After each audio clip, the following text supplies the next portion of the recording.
ఈ లోకసువార్త 9వ అధ్యాయము 31లో వారు ఆయన యెరూషలేములో నెరవేర్చబో నిర్గమమును గూర్చి మాట్లాడుచున్నారు.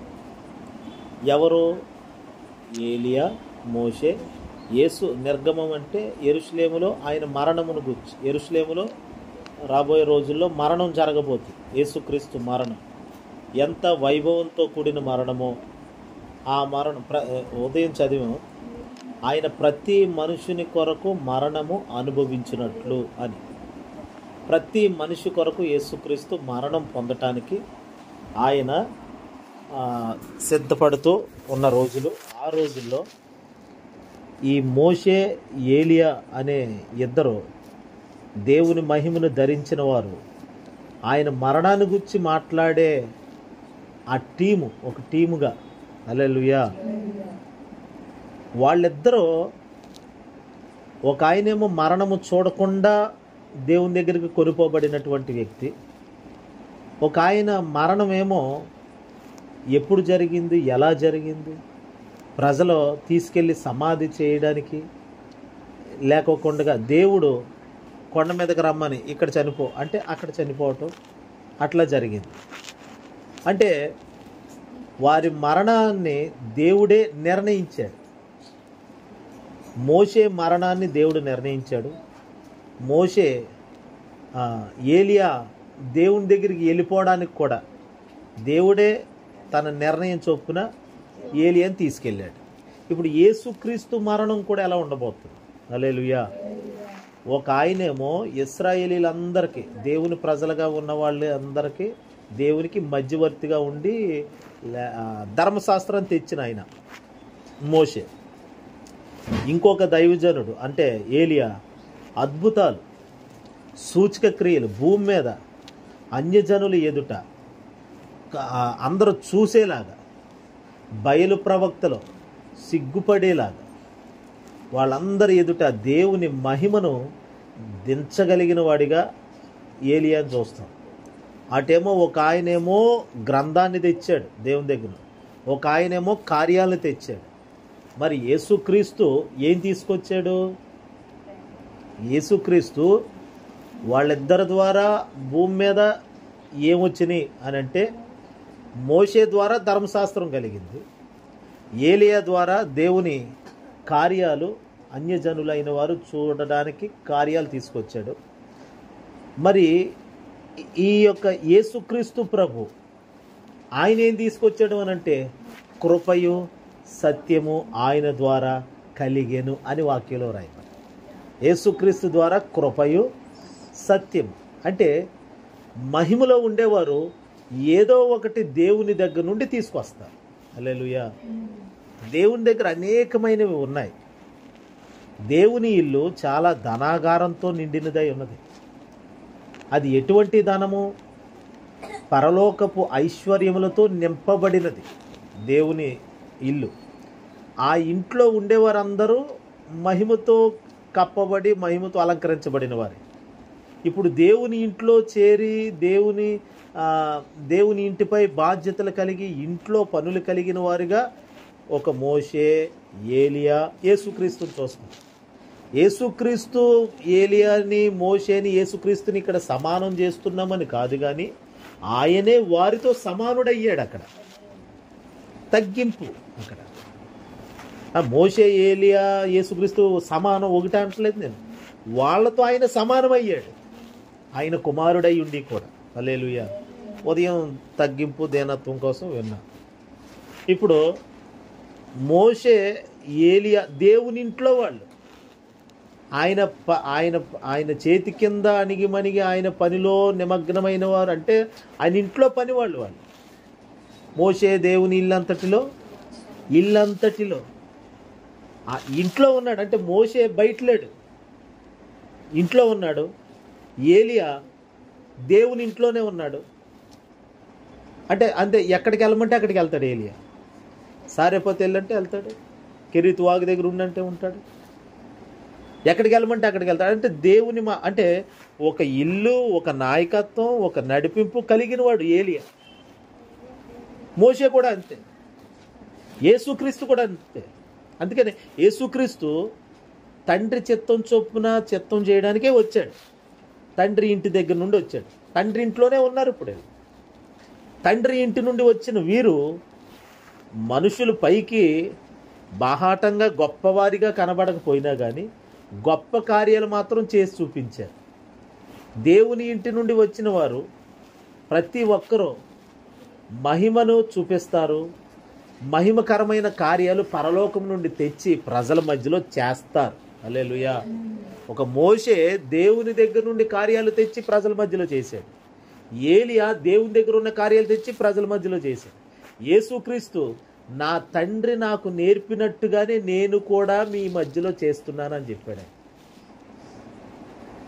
దేవునితో సహవాసం చేస్తూ, అందుకని ఆయన ప్రార్థన చేయుచుండగా, ప్రార్థనలో ఉండటం అంటే తండ్రితో ఉండటం, దేవునితో ఉండటం, దేవుని ఇంట్లో ఉండటం అనమాట. హల్లెలూయా. దేవుని ఇంట్లో చేరిన సభ్యులు అనగా దాని అర్థం ఆయనతో నిత్యము ప్రార్థనలో పెనుగులాడే గుంపు అనమాట. మానకుండా కంటిన్యూషన్ ప్రార్థన చేసే ఒక ఆత్మ అనుకుంటే మనం కూడా దేవుని ఇంట్లో చేరిన సభ్యులమే. హల్లెలూయా. మనం కూడా ఆ ఇంటి వారమే. మనము కూడా ఆ ఇంటికి సంబంధించిన వారమే. ఏ ఇంటికి? దేవుని ఇల్లు. మనమే దేవుని ఇల్లు. దేవుని ఇల్లు అంటే ప్రార్థన మందిరం. హల్లెలూయా. ప్రార్థన కలిగినోడు దేవుని ఇల్లుగా ఉంటాడు. మనం ప్రార్థన బిడ్డలమైతే, ప్రార్థన పరులమైతే, ప్రార్థించేవారమైతే మనం దేవుని ఇల్లు. ఇప్పుడు దేవుని ఇంట్లో దేవుడు నాయకత్వం వహిస్తాడు. దేవుని ఇల్లు మహిమైశ్వర్యముతో నింపబడి ఉంటాడు. అందుకనే చూడండి, రోమా పత్రికలో మాట చదువుదాం. 10వ అధ్యాయం రోమా పత్రిక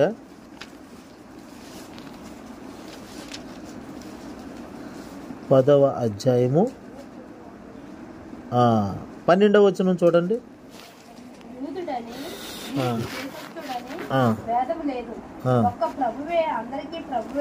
ఒక్క ప్రభువే అందరికీ ప్రభువై ఉండి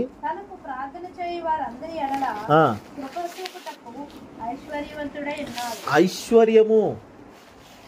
చూడండి అక్కడ ఏముంది? తనకు ప్రార్థన చేయి వారందరి ఎడల కృప చూపుటకు. అంటే ఆయన కృప ఎలాంటిది అనుకున్నారు? ఐశ్వర్యముతో నిండిన కృప. కృప దేవుని ఐశ్వర్యములో నుండి పంపబడుతుంది. అందుకని ఉదయకాలమే మనం కృప పొందుకోవడం చాలా ప్రాముఖ్యమై ఉన్నది. ప్రార్థన చేయవారందరి ఎడల కృప చూపుటకు ఐశ్వర్యవంతుడు. ఐశ్వర్యవంతుడైతేనే, గొప్పవాడైతేనే పేదవాడికి సాయం చేయగలుగుతాడు. ఇటు పేదోడే అటు పేదోడే ఇద్దరు ఇంకొకరి దగ్గర చేయి చాపాలి. ఒకడు చేయి చాపుతున్నాడంటే అవతలోడు ఇచ్చేవాడై ఉండాలి. ఇప్పుడు మనం దేవుని దగ్గర ప్రతి ఉదయాన్నే వేడుకోవటం, ఆయనను బ్రతుకులాడుకోవడం చేస్తున్నామంటే దేవుడు ఐశ్వర్యవంతుడే ఉన్నాడు కాబట్టి తన ఐశ్వర్యం, తన ధనాగారములో నుండి మనకి ఎన్ని కార్యాలైనా చేస్తాడు. ఎవరికి? ప్రార్థనా గుడారంగా ఉన్నవారు, ప్రార్థనా మందిరంగా మలచబడిన వారికి. అందుకే మన జీవితమే ప్రార్థనా గుడారంగా కట్టుకోవాలి, ప్రార్థన ఇంటిగా కట్టుకోవాలి. కుటుంబాన్ని ఎలా కట్టుకుంటామో అలాగే మనల్ని మనమే కట్టుకోవాలి. ప్రార్థన కొరకు అలవాటు చేసేసుకోవాలి. యేసుక్రీస్తుకి అది అలవాటు అయిపోయిందండి. ఆయన తన వాడుకు చొప్పున కొండకు వెళ్ళినాడు. చూడండి మాట లూకాసు వార్తలు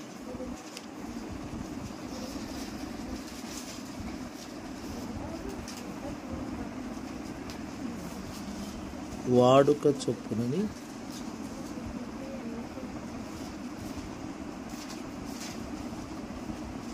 అదిగోండి 22వ అధ్యాయం 40వ వచనం. లూకాసు వార్త 22:40.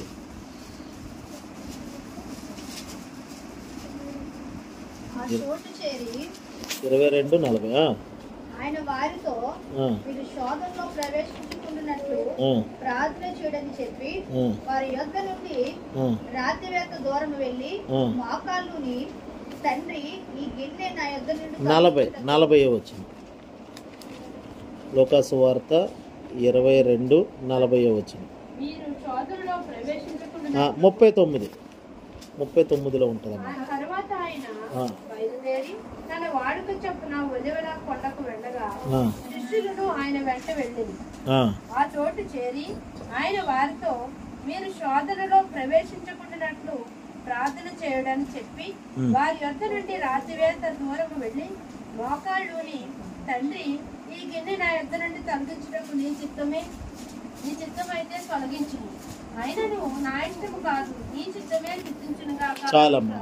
అక్కడ 39లోనే తన వాడుకు చొప్పున ఒలీవ కొండకు వెళ్ళగా, ఎందుకు వెళ్ళేవాడు ఆయన ఒలీవ కొండకి? ప్రార్థన చేయడానికి. ఆయనకు వాడుక అలవాటు అయిపోయింది. మనకు అలవాటు అయిపోవాలి ప్రార్థన. మళ్ళీ చెప్తున్నాను, 21 రోజు ప్రార్థన తర్వాత మనకి ఇది అలవాటు అయిపోవాలి. పగలు ఒక 2 గంటలు, సాయంత్రం ఓ 2 గంటలు, అలాగా ఒక వాడుక అలవాటు అయిపోతే ఖచ్చితంగా దేవుని కార్యాలు మనం భూమి మీద కనుపరచగలుగుతాం. దేవుని మహిమను భూమి మీదకి తీసుకురాగలుగుతాం. మనం మహిమ కలిగిన వారమే. ఈ మహిమ గుడారంలో నుండి దేవుని మహిమ ప్రత్యక్షం అవ్వాలి, దైవ కార్యాలు ప్రత్యక్షం అవ్వాలి. ప్రజలు దేవుడు మహిమ కలిగిన వాడు, యేసుక్రీస్తు గొప్ప దేవుడు, యేసుక్రీస్తుని ప్రతి నాలుక ఒప్పుకొని ప్రతి మోకాలు ఆయన ఎదుట వంగాలి అని వాక్యం సెలవిస్తుంది. కాబట్టి మనము దాని కొరకు ఆయన పిల్లలకు, ఆయన ఇంటి వారిగా మనం పనిచేయాలి. ఆయన ఇంటి వారమైతే ఆ ఇంటికి పేరు తేవాలి. శభాష్ అబ్బాయి, ఇంటి పేరు నిలబెట్టేవారు అన్నట్టుగా దేవుని పిల్లలందరూ దేవుని ఇంటి పేరు నిలబెట్టేవారుగా ఉండాలి. ఆ ఇంటికి చెడ్డ పేరు తేగకుండా దేవుని నామానికి మహిమ కలిగే విధంగా. హల్లెలూయా. అందుకే దేవుని పెట్టినారు. మనం ప్రార్థన వాడుక చొప్పున అన్నట్టుగా అది మనకు అలవాటు అయిపోవాలి ప్రార్థనా జీవితం. అయితే చూడండి, మోషే దేవుని ఇంట్లో వాడు, ఏలియా దేవుని ఇంటివాడు, యేసుక్రీస్తు దేవుని యొద్ద నుండి, దేవుని ఇంట్లో నుండి, ఆ తండ్రి దగ్గర నుండి బయలుదేరి వచ్చాడు. వారు వచ్చి వట్టి చేతులతో కాదు, తండ్రి మహిమను మోసుకొచ్చారు. వారు పరలోక మహిమను భూమి మీదకి తీసుకురాగలిగారు, కార్యాలను మోసుకురాగలిగారు. అయితే ఎలాగ అక్కడికి వెళ్ళి తేగలుగుతాం అంటే అది ప్రార్థన మూలంగా మాత్రమే చేయగలుగుతాం. పరలోకముతో కనెక్టింగ్ ఎలా కలిగి ఉండగలుగుతాం? దేవునితో కనెక్టింగ్ ఎలా ఉంటుందంటే అది ప్రార్థన మూలంగా, ఆయనతో అధిక సమయము మాట్లాడటం ద్వారా పరలోకమును భూమి మీదకి తేగలిగే ఒక సాధనమే ప్రార్థన. అందుకనే ప్రార్థన చేసేటప్పుడు పరలోకమందున్న మా తండ్రి, నీ నామము పరిశుద్ధపరచబడును గాక, నీ రాజ్యము వచ్చును గాక. ఎక్కడికి వచ్చును గాక? పరలోకమంది ఎలాగో భూమి యందును అలాగూ. అంటే ఇక్కడ నుండి తండ్రి అని పిలిస్తే ఆయనతో నేను మమేకమవుతున్నాను, ఏకమవుతున్నాను. ఆయన నాకు తండ్రి అవుతున్నాడు. ఇప్పుడు నేను తండ్రి అని పిలిచానంటే ఇప్పుడు ఆయన అటు నుండి ఏమని పిలుస్తాడు? నన్ను కుమారుడా. అందుకని నేను తండ్రి అని పిలవటానికి కావలసిన యోగ్యతను కలిగిన వాడనే పిలాలి. ఇప్పుడు పిలిస్తే అప్పుడు ఆయన కూడా అందుకు అర్హత నాకు ఉందా లేదా గమనించి, ఒకవేళ నాకు నిజంగా నేను ఆయన్ని తండ్రి అని పిలిచే అర్హత లేదు, కుమారుడు ఉండటానికి అర్హత లేదు, కానీ ఆయన కృప మహదైశ్వర్యము చొప్పున ఆయన నన్ను కుమారుడిగా స్వీకరిస్తాడు. ఇప్పటికీ ఆయన మనల్ని కుమారులుగాను కుమార్తెలుగా స్వీకరించాడు. ఆయన పిల్లలుగా స్వీకరించాడు. తన రక్తమునందల విశ్వాసము కలిగిన ప్రతి ఒక్కరూ యేసుక్రీస్తు ద్వారా తండ్రికి పిల్లలమై ఉన్నాం. మనము యేసుక్రీస్తుని అంగీకరించిన ప్రతి ఒక్కరు ఎవరండి? ఇప్పుడు ఆయన పిల్లలమై ఉన్నాం మనం. ఇప్పుడు ఆయన పిల్లలమై ఉన్నామంటే మనం ఎంత ధైర్యంగా తండ్రి అని పిలవచ్చు. ఇప్పుడు తండ్రి అని పిలిస్తే అటు నుండి ఆయన ఏమంటాడు? ఏమి నా కుమార్తె, ఏమి నా కుమారుడా అని తిరిగి మరలా ఆయన నుండి బదులు వస్తుంది మనకి. హల్లెలూయా. అలాంటి ఒక కనెక్టింగ్ ఉన్నప్పుడు ఇప్పుడు పరలోకము నుండి తేవాలి. మనం ఏది తేవాలన్నా, మోషే ధర్మశాస్త్రాన్ని తెచ్చాడు, ఏలియా దేవుని పక్షంగా రోషంగా నిలబడి కార్యాలను నిరూపించాడు. యేసుక్రీస్తు ద్వారా చూడండి, యోహాను సువార్త 1:17 చూడండి.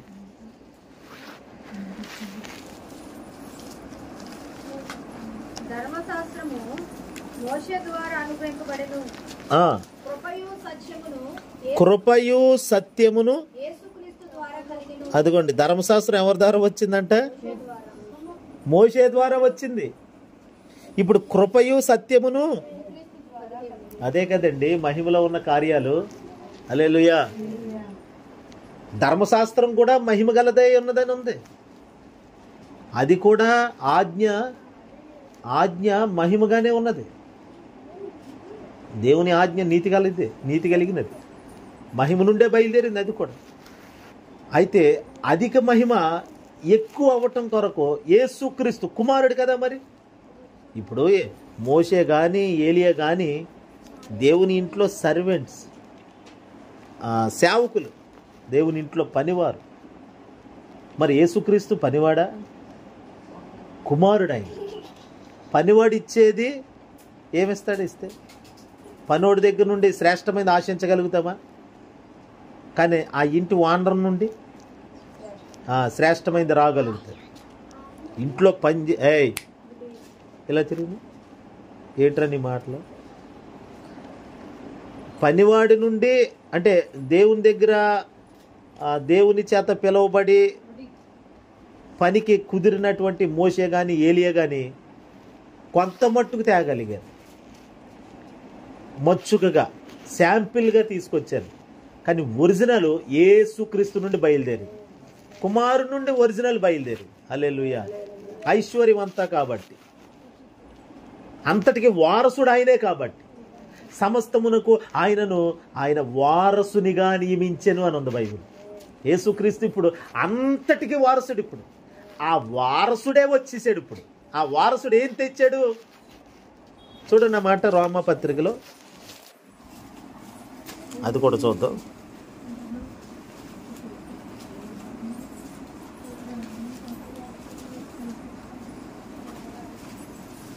ఎబ్రీ పత్రిక 1:2, ఎబ్రీ పత్రిక 1వ అధ్యాయం 2వ వచనం. ఎబ్రీ పత్రిక 1వ అధ్యాయము 2వ వచనం. ఈ దినముల అంతమందు కుమారుని ద్వారా మనతో మాట్లాడెను. ఆయన అంటే తండ్రి ఆ కుమారుని సమస్తమునకును వారసునిగా నియమించెను. యేసుక్రీస్తు ద్వారా ప్రపంచాలను, అదేండి యేసుక్రీస్తు ద్వారా అంతా నియమించబడింది. యేసుక్రీస్తు మూలముగా అంతా నియమించబడింది.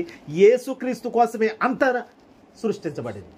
ఉదయం చెప్పాను నేను, యేసుక్రీస్తు కోసమే అంతా మనం సృష్టించబడింది ఆయన కోసమే. ఈ కలిగిందంతా కూడా ఆయన మూలంగానే. ప్రతిదీ యేసుక్రీస్తు కోసమే. హల్లెలూయా. కుమారుడికి బర్త్డే, తండ్రి విదేశాల్లో పెద్ద బిజినెస్ చేస్తున్నాడు. మరి ఇప్పుడు ఏం చేస్తాడు? లేక పుట్టిన కుమారుడు, ఒక్కడే కుమారుడు, బర్త్డేకి ఎన్ని గిఫ్ట్లు పట్టుకొస్తాడు చెప్ప, ఎంత శ్రేష్టమైనవి తీసుకొస్తాడు.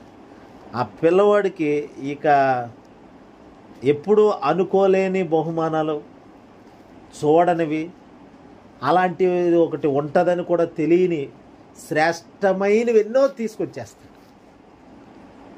తండ్రి ప్రేమ అది కుమారుని పట్ల. అలాగే యేసుక్రీస్తుకి తండ్రి అయిన దేవుడు అంతటినీ ఇవ్వాలనుకున్నాడు. అందులో మనందరినీ యేసుక్రీస్తులోనే సృష్టించాడు. అందుకనే మనందరము ఆయన కోసమే సృష్టించబడ్డాం. హల్లెలూయా. సమస్తము ఆయన మూలంగానే కలిగింది. మనందరము యేసుక్రీస్తు కోసమే సృష్టించబడ్డాం. హల్లెలూయా. ఇప్పుడు ఆ కుమారుణ్ణి, అలాగని కుమారుడు అంటే ఆయన ఏదో బాలుడిగా చిలిపి చేష్టలు చేసి చిలిపి వేషాలు వేస్తాడని కాదు యేసుప్రభు. హల్లెలూయా. ఏ పడితే ఏ దొంగిలించేస్తాడని కాదు యేసుప్రభు. ఇక్కడ ఆయన తండ్రి ఆయన బెత్తం ఇచ్చుకొని యేసుక్రీస్తుని బాలుడిగా కొట్టి ఇలా చేస్తాడని కాదు. అక్కడ ఆయన ఎదిగిన వాడై ఉన్నాడు. తండ్రితో సమానముగా ఉన్నవాడై ఉన్నాడు. ఆయన ఉన్నవాడు, అనువాడు, ఆదియు అంతం. తండ్రి ఎప్పటి నుండి ఉన్నాడో కుమారుడు కూడా అప్పటి నుండే ఉన్నాడు. ఇక్కడ తండ్రి కుమారుడు అనేసరికి మనము తండ్రి ఎక్కువ కుమారుడు తక్కువ అని కాదు ఇక్కడ. హల్లెలూయా. అయితే తండ్రికి అలా లోబడ్డాడు, తండ్రికి కుమారుడు అలాగా అప్పగించుకున్నాడు. అందుకనే తండ్రే సమస్తం నిర్వర్తిస్తున్నాడు. ఇప్పుడు పగ్గాలన్నీ తండ్రికే ఉన్నాయి, కుమారుడు తండ్రి ఏం చెప్తే అది. అంటే మనకి మాదిరి చూపించాలి, విధేయతను నేర్పించడం కొరకు కుమారుడు మన ఎదుట తన విధేయతను కనుపరిచాడు, మన ఎదుట తను లోబడిన అనుభవాలు మన ఎదుట చూపించాడు ఆయన. అవి మనం నేర్చుకోవాలి, మనం దేవునికి అలా ఉండాలని. ఇప్పుడు తండ్రి కుమార పరిశుద్ధాత్ముడు ఏకమై ఉన్నారు. ఇప్పుడు ఆ కుమారుని సమస్తానికి ఆయన్ని వారసునిగా చేశాడు. వారసుడైన వాడు ఇంకెంత శ్రేష్టమైనది ఇస్తాడు మనకి. ఆ వారసుడు ఇంకెంత శ్రేష్టమైన పట్టుకొస్తాడు. పట్టుకొచ్చిన ఏంటి మళ్ళీ చదవండి, 1:17 యోహాను సువార్త. యోహాను సువార్త 1:17.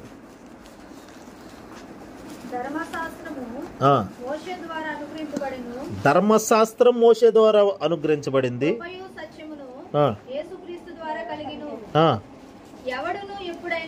ఎవడును ఎప్పుడైనను తండ్రిని చూడలేదు, తండ్రి రొమ్ముననున్న అద్వితీయ కుమారుడే ఆయనను. అదిగోండి, తండ్రిని ఎవరు ఎప్పుడు చూడలేదు. తండ్రి ఎక్కడ ఉంటాడో వినండి, తండ్రి ఎలా ఉంటాడో ఎవరికి తెలియదు. ఇప్పుడు ఆ కుమారుడు తండ్రి రొమ్మున ఆనుకున్న కుమారుడు, ద బిగటన్ సన్ అని, అంటే ఏకైక జనితైక కుమారుడు అని ఉంటారు.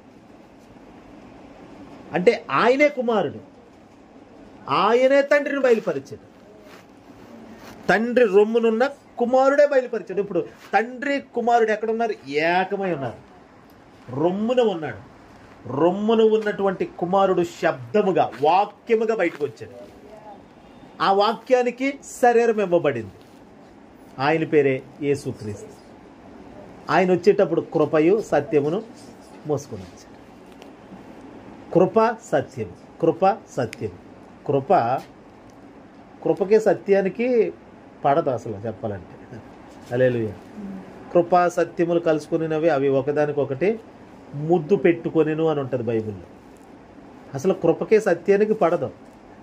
సత్యం అంటదే నువ్వు కరెక్ట్గా చేయదు, ఇది కరెక్ట్ కాదు, ఇది సత్యం, నువ్వు సరిగ్గా ఇది ఇలా చేయలేదు అని సత్యం అనేది ఖండిస్తుంది, గద్దిస్తుంది, బుద్ధి చెప్పేస్తుంది. కానీ కృప పోన్లే ఏం కనికలేదు, ఏం కాదు. అసలు ఈ రెండు ఎలా కలుసుకుంటాయి? కృపకే సత్యానికి పొంతన కుదరదు అసలు. ఓ పక్కనే నీరు అగ్ని ఏమో కాల్చేస్తుంది, కానీ నీరేమో ఆరిపేస్తుంది. కృపా సత్యం అదే. చదవండి ఆ మాట కీర్తనలు. ఎక్కడుంది కీర్తనలో? ఆ మాట చదువు.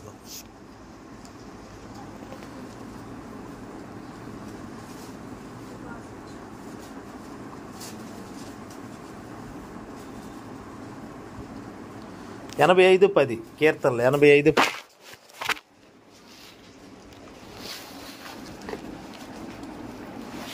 కీర్తనలు గ్రంథము 85వ అధ్యాయము 10వ. కృపా సత్యములు కలుసుకొని, అదిగోండి కృపా సత్యాలు ఏమైపోయినాయి అంట. యేసుక్రీస్తు రాకేంటో తెలుసండి. కృపా సత్యములు కలుసుకున్న రోజే యేసుక్రీస్తు భూమి మీదకి వచ్చుట. ఆయన భూమి మీద జన్మించాడు అని అంటే కృపా సత్యములు కలిసిపోయిన రోజు ఆ రోజు. హల్లెలూయా. తండ్రి కుమారులు ఏకమైపోయారు. అందుకే తండ్రి నేను ఏకమై ఉన్నాము. తండ్రి ఏమో దహించగ్ని, కుమారుడేమో కృప. హల్లెలూయా. ఇద్దరు ఏకమైపోయిన రోజే యేసుక్రీస్తు భూమి మీద జన్మించిన రోజు. ఆ రోజే కృపా సత్యం కలిసిపోయిన రోజు. ఆ రోజు ఆ రెండు కలిసిపోయినాయి. వేరువేరుగా ఉండేవి. కృప వేరు, సత్యం వేరు. ఎవడు కృపలో ఉంటాడో వాడికి కృప, ఎవడు సత్యముగా ఉంటాడో వాడికి సత్యము, అంతే.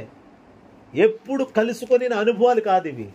కానీ మానవుడు అటు కృపకు దూరమయ్యి ఇటు సత్యాన్ని నెరవేర్చక, కృప దొరకక మధ్యలో మిగిలిపోయాడు మానవుడు. హల్లెలూయా. సత్యమేమో నువ్వు కరెక్ట్గా లేవు అని గద్దిస్తుంది. ఇప్పుడు లోపం, ప్రతి మనుషుడు లోపమే, బలహీనుడే, భక్తిహీనుడే, శత్రువే, దేవునికి శత్రువే, భక్తిహీనుడే. మరి ఇప్పుడు ఎలాగా ఈ భక్తిహీనుడైన మానవుడు ఏమవ్వాలి? ఇప్పుడు సత్యమేమో నువ్వు కరెక్ట్గా లేవు, నువ్వు నీతిగా లేవు కాబట్టి నా దగ్గర రాకు, యథార్థపరుడివై నా ఎదుగురా. యథార్థత ఉంటే మీరు చెప్పక్కర్లేదండి, యథార్థత ఉంటే నేనే వస్తాను. అది లేకే కదా ఇక్కడ ఆగిపోయాను. అప్పుడే కృప ప్రత్యక్షమయ్యింది.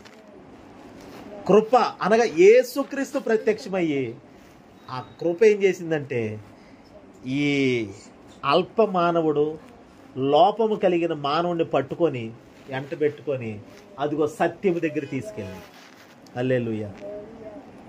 సిఫార్సు అంటే ఉదాహరణకి జడ్జి గారి దగ్గరికి ముద్దాయిని ఒక లాయర్ పట్టుకొని, లాయరే కదండి, లాయరు ముద్దాయి పక్షంగా వాదించి జడ్జి గారి దగ్గర సరైన న్యాయం దొరికేలాగా చేసే పని ఇదిగో జడ్జి గారు లాయర్ గారు ఏకమై చేస్తున్న పని ఇది.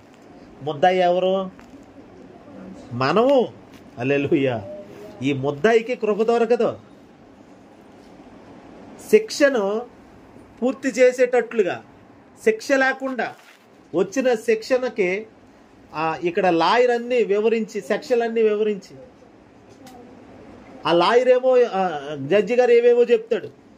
చెప్పేసరికి అలా కాదండి, ఇదిగోండి ఇతని యొక్క బలహీనత, దీన్ని బట్టి అది చేయలేకపోయాడండి అని ఇలా సిఫార్సు చేస్తూ మనకి కృప అధికముగా ఇవ్వబడిన కారణం చేత కృపను బట్టి కనికరించబడి శిక్ష కొట్టివేయబడింది. హల్లెలూయా. అందుకని కృప సత్యములు కలుసుకొని మనం తిరిగి మళ్ళీ దేవునితో కలిసిపోయేటట్లుగా ఆ రోజు జరిగింది. హల్లెలూయా. అది మానవ మనుగడ మరలా చిగురింపజేయబడిన రోజు, కృపా సత్యములు కలుసుకునే రోజు. ఇంక అంతరించిపోయిన మానవ జాతి, పతనమైపోయిన మానవ జాతిని మరల తిరిగి బ్రతికించిన రోజే కృపా సత్యములు కలుసుకున్న రోజు. హల్లెలూయా. ఇప్పుడు మానవుడు కృపచేత అదిగో పూర్తి చేయవలసినటువంటి ఆ సత్యములు నడుచుకోవలసినటువంటి మార్గాలలో నడుచుకోగలుగుతున్నాడు. కృప వలన సమస్తము సాధ్యమే. కృప ఏం చేస్తుంది? ఇప్పుడు నీ వల్ల కావట్లేదు కదా, సరే నేను సాయం చేస్తాను. కృప మనకి సహాయంగా నిలబడుతుంది. ఇక్కడ ఆ కృప మనం ఏదైతే చేయలేకపోతున్నాం అది చేస్తుంది. అక్కడ ధర్మశాస్త్రం ఏదైతే చేయజాలకపోయిందో అది కృప చేసింది. మళ్ళీ చెప్తున్నా, ధర్మశాస్త్రం అంటే సత్యము, అదిగో యేసుక్రీస్తు అంటే కృప. అంటే ధర్మశాస్త్రము లేక పాత నిబంధన కొత్త నిబంధన ఇలా తీసుకుంటే, పోనీ ఈ కోణంలో చూస్తే అటు సత్యము ఇటు కృప. పాత నిబంధనలో సత్యము దొరుకుతుంది, క్రొత్త నిబంధనలో కృప దొరుకుతుంది. రెండు ఏకమైనవి. హల్లెలూయా. మన జీవితానికి లబ్ధి దొరికింది. మన జీవితం మళ్ళీ కట్టబడుటకు, స్థిరపడుటకు, నిలబడుటకు, పోల్చబడింది మళ్ళీ కట్టబడుటకు. హల్లెలూయా. కట్టబడుటకు. కృపా సత్య సంపూర్ణుడా సర్వలోకానికే చక్రవర్తివి నీవే యేసయ్యా. సర్వలోకానికే చక్రవర్తివి నీవే యేసయ్యా. నా సన్మానానికే మహనీయుడవు నీవేనయ్యా. మహనీయుడవు నీవేనయ్యా. నా సన్మానానికే మహనీయుడవు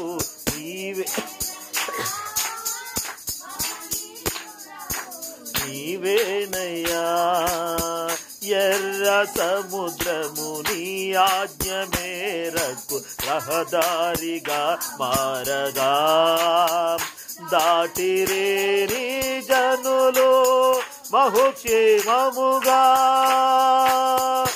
ఎర్ర సముద్రము నీ ఆజ్ఞ మేరకు రహదారిగా మారగా